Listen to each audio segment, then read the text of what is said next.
नमस्कार, आपण पाहत आहात N Marathi news. N Marathi news मध्ये आपले स्वागत आहे. पाहुयात बातमीपत्र आणि विस्तार.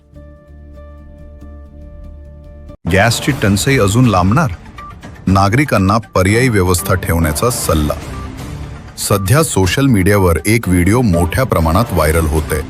या व्हिडिओ सोबत असा दावा केला जात आहे की गॅसची टंचाई अजून काही काळ सुरू राहू शकते. त्यामुळे नागरिकांनी जुगाड करून ठेवावा किंवा पर्यायी व्यवस्था तयार ठेवावी असा संदेश या व्हिडिओमधून दिला जात आहे. गॅसवर पूर्णपणे अवलंबून असलेल्या अनेक कुटुंबांसाठी ही बाब महत्त्वाची ठरू शकते. म्हणूनच गरज पडल्यास इंडक्शन, इलेक्ट्रिक स्टोव्ह किंवा इतर स्वयंपाकाच्या पर्यायी साधनांची व्यवस्था ठेवणे उपयुक्त ठरू शकते. मात्र या संदर्भात अधिकृत पातळीवर कोणतीही स्पष्ट घोषणा झालेली नाही. त्यामुळे नागरिकांनी अफवांवर विश्वास न ठेवता अधिकृत माहितीकडे लक्ष द्यावे. अधिक अपडेटसाठी पाहत रहा एन मराठी न्यूज. जय श्री राम. देख लो, 2 दिन हुआ गाड़ियाँ खड़ी है, बीपीसी, इंडियन और एसपी तीनों ही, और कैरिया गैस खड़ी है. मैं कांडला पोर्ट खड़ा हूँ. ठीक है, कांडला पोर्ट में बड़े गाड़ियाँ भरी जाया करे.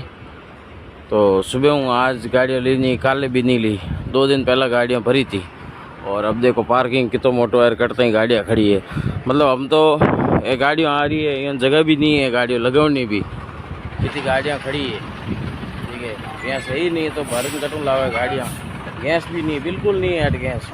ठीक है, गैस हुए तो गाड़ियों पार्किंग में 2-4 गाड़ियों मिले क्योंकि कोई रिजर्व गाड़ियों, और गैस नहीं है. इन बजे हूँ मुंद्रा भी नहीं है, मुंद्रा नहीं है जन बीपीसी सब गाड़ियों हटे आवे.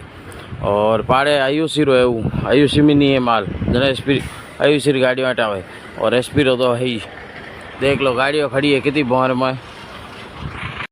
आजच्या बातमीपत्रात इथेच थांबू. पाहत रहा एन मराठी न्यूज. बातमी आवडली असल्यास चॅनलला लाईक, शेअर आणि सबस्क्राईब जरूर करा. धन्यवाद.